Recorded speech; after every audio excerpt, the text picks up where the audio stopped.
Recovering from a series of storms, evacuation orders, storm cleanup, flooding, and power outages impacting thousands of people across Northern California. And of course, we have more rain and snow on the way. So we have team coverage of the recovery from the storms that have blown through over these past 9 days in 4 counties. First up, we're going to start in Sacramento County. That is one community in our area that's under an evacuation order.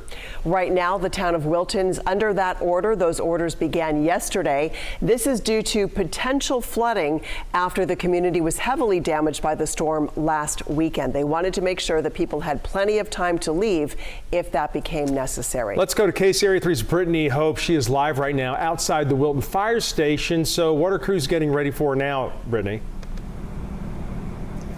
Hi, Golston. So it's really pitch black out here. A lot of the area out here, some folks still have power outages. So we're using all of our equipment to light these vehicles you can see behind me. So we just learned today that the National Guard has been called here to Wilton. These 2 vehicles are on standby, staffed by 4 personnel. Now, these vehicles can go through really high floodwaters. So if people need to be rescued, if there's severe power outages or debris blocking things, that's when the National Guard can now step in.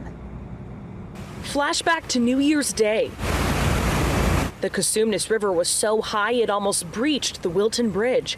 Today, levels are much lower. With conditions on the up, crews were able to get in to protect that critical infrastructure before more rain clouds the area. When they finished the work yesterday, they put additional protection of riprap out there so we wouldn't have any erosion for any possibility of problems with the bridge, the Wilton Bridge. Another focus is repairing and supporting levees across Wilton. All of our hot spots have been temporarily patched into a state that is safe for everybody in the community. Leland Schneider, a board member with Reclamation District 800, says this is not a new problem.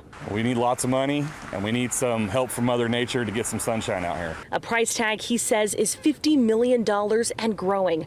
Most levees are located on private land, so it's just too expensive for landowners to fix themselves. This has been in my family since 1967. People like Brad Jones. This is kind of a regular occurrence for us as far as we're always battling the levees out here, seeing the high water and go from there. So trying to get that funding to fix it once and for all. For now, we do have 3 engines staffed, which is above our normal, which is fantastic. The Wilton Fire Protection District is also getting support from the National Guard, which is stationed in the community tonight. Their vehicles have the ability to get into a little bit more of the higher floodwaters than our vehicles have the capabilities to get into.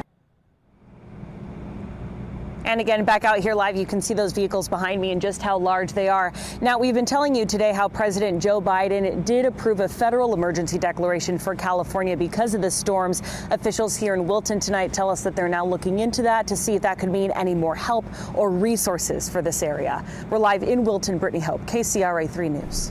And our chief meteorologist, Mark Finan, joins us now. So, Mark, what are you seeing at this point? Well, most areas are dry. There are a couple of exceptions, but we are dry around Sacramento, Fairfield, Yuba City, Roseville, Rockland, all of those areas dry now and been dry for hours.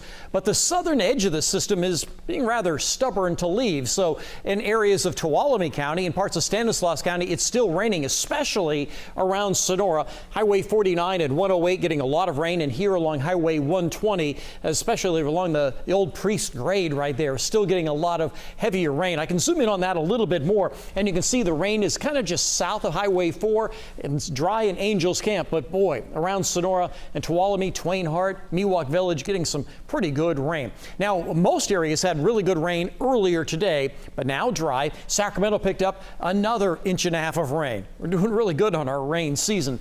Stockton had over 1 inch, Modesto just under 1 inch, but Fairfield and Vacaville, 2 of the areas that saw some of the heaviest rain early today with more than 2 inches, and that's why we saw street flooding there. Back to you. Mark, thanks. We'll check back with you shortly. First, though, in Sutter County right now, people living in Lovey's Landing are being ordered to leave because of the threat of flooding in that area. The sheriff's office says that most of the folks who lived in this park have already left. A few were making arrangements to leave. And that is where we find KCRA 3's Melanie Wingo. So, Melanie, what are you seeing there at this point? Well, we got to Lovey's Landing and we see the high water, and I want to show you just next to where I'm standing tonight is the reason that the sheriff's office has issued an evacuation order that will be in effect especially tomorrow at 8 o'clock. So you can see that the waters are pretty high. And then over here, there's some stairs that lead up from where the water is to the RV park. And that is a high level. But some folks are not too concerned. Some of the people who live in this park are not super concerned, and they've chosen to stay. Now, the sheriff's office did say a couple of days ago that this area was under an evacuation warning, and then again, it has chosen to step that up, and it's to an order, and really they're going to be paying attention to 8 o'clock tomorrow morning. Of the 47 or so residents who live here, about 5 have chosen to stay put, and they will stay put through all of this if the waters do rise. And of particular concern is when those waters get to about 65 feet at the Calusa Bridge, and that's expected to happen at about 8 o'clock tomorrow morning. So that's why this park, which historically starts to get flooded out at 65 feet when that water gets to that level at the Calusa Bridge, that's why the sheriff's office has chosen to put this location under evacuation order. The power to the park was shut off earlier today. That happened around 10 o'clock, according to some of the remaining residents here.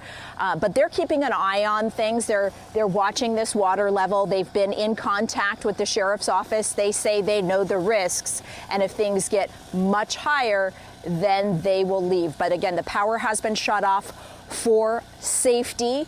And the sheriff's office also wants to stress that this evacuation order is only in effect for Lovey's Landing, only in effect for this RV park as of right now. But as more storm activity pushes through, the sheriff's office says that residents of Sutter County should pay attention to the County Office of Emergency Services page, the sheriff's office page. Any other warnings of note will be posted there. Reporting live in Sutter County tonight, Melanie Wingo, KCRA 3 News. Melanie, thank you for that update along that stretch of the Sacramento River. We appreciate it. Well, late this afternoon, an evacuation warning was issued for folks living along Dry Creek in Modesto. So here are some specific streets we have for you: Edgebrook and Scenic Drives, also the area near Brookway Park, and areas along South 7th and 9th Streets. Again, this is an evacuation warning due to possible flooding. And Stanislaus County has deployed teams now to help address flooding and other potential hazards, but even people not directly in the pathway of the waterways say that the rainfall has them concerned. KCRA 3's Josie Hart was out in Modesto to tell us how the county's moving forward.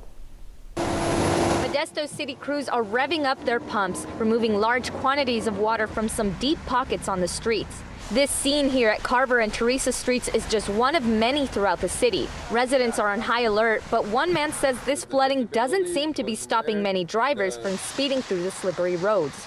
It had took me so much by surprise. It could have been a split second that we all 3 lanes could have been in an accident. Another resident is outside keeping an eye on the fluctuating water levels by his apartment and on the road, fearing someone might get stuck or need help. I've got friends that have already told me that if we get flooded out, they're heading over to my house. But with ongoing storm impacts, emergency crews have a long road ahead.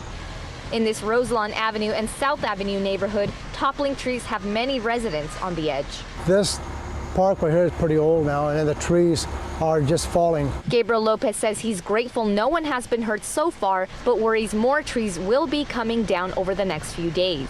Another concern is that many trees around the city have branches intertwined with wires from power lines. The power lines are in between. If you notice, that one was in between the power, and when it just fell, it just tore down the whole power. As crews continue to pick up the pieces, Lopez hopes city and county officials will consider trimming down or removing trees that pose potential hazards. Emergency crews say they have not seen many live wire incidents and no one has been reported hurt so far. Stanislaus County has deployed city and county agencies to address hazards and to assist in possible flood evacuations. In Modesto, Josie Hart, KCRA 3 News. And we can tell you that we've been watching a number of power outages in the area. Right now, crews are still working to restore power to thousands of people. Many of these customers haven't had power since Saturday night. There are about 21,000 SMUD customers without power. That's down about 2,000 from about 2 hours ago. They've been plugging away. 76,000 PG&E customers are still without power. And we can give you a further update from PG&E. They say they've restored power for more than 1.5 million customers since New Year's Eve. The utility says it hopes to restore power to most of those customers by the end of today. PG&E leaders also say they're distributing go bags with water, snacks, and a battery pack, and those are available at warming centers in Yolo and El Dorado counties. Our chief meteorologist Mark Finance here with more on the wind we saw this morning. Yeah, you know, we've been talking a lot about the rain, very beneficial rain in a lot of ways, but I think what a lot of people are done with is the wind. And we did have some gusty winds this morning. I'll show you some of those in just a second. The next wave of rain that's going to go through early tomorrow morning, it'll get gusty, but not as gusty as what we saw this morning. And any additional rain that we're going to be seeing down the road, it doesn't look as though we're going to get up to the damaging level of winds that we saw over the course of the weekend. We did see a gust of 52 miles an hour at Sacramento International this morning. 52, that was the highest we got. It did 72 back on Saturday night, Sunday morning. Stockton and Fairfield and Modesto all had gusts around 45. Tomorrow, the winds will get a little gusty, but it'll be more like what we had in Davis, maybe 37 miles an hour. So you may be hearing that around 4 or 5 o'clock tomorrow morning. But again, I don't think we're going to get to that level where we see more damage than we've already seen. Back to you. Mark, thanks. Well, Arcade Creek was flowing over its banks for a time today. This was at Walnut Avenue and Winding Way in Sacramento. You can see the roadway covered there, the high water next to the road. And in Placer County, there was a road that was turned into a creek of sorts. The Placer County Sheriff's Office sharing this video. This is South Brewer Road in unincorporated Lincoln. And yeah, that's a roadway. They remind drivers not to drive through flooded areas like this. In Sacramento County, 2 people living on the streets were killed in the storm.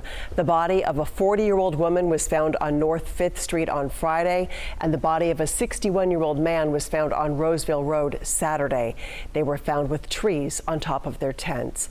And several evacuation shelters are set up in Sacramento County. The list is there on your screen, and we also have this available online at kcra.com. If you have pets, be sure to check with the shelter beforehand to just make sure they're accepted. Transportation is available if you need it. You can call 211 if you're within the county for more information. And shelters are also set up in other counties, including in Sutter and El Dorado.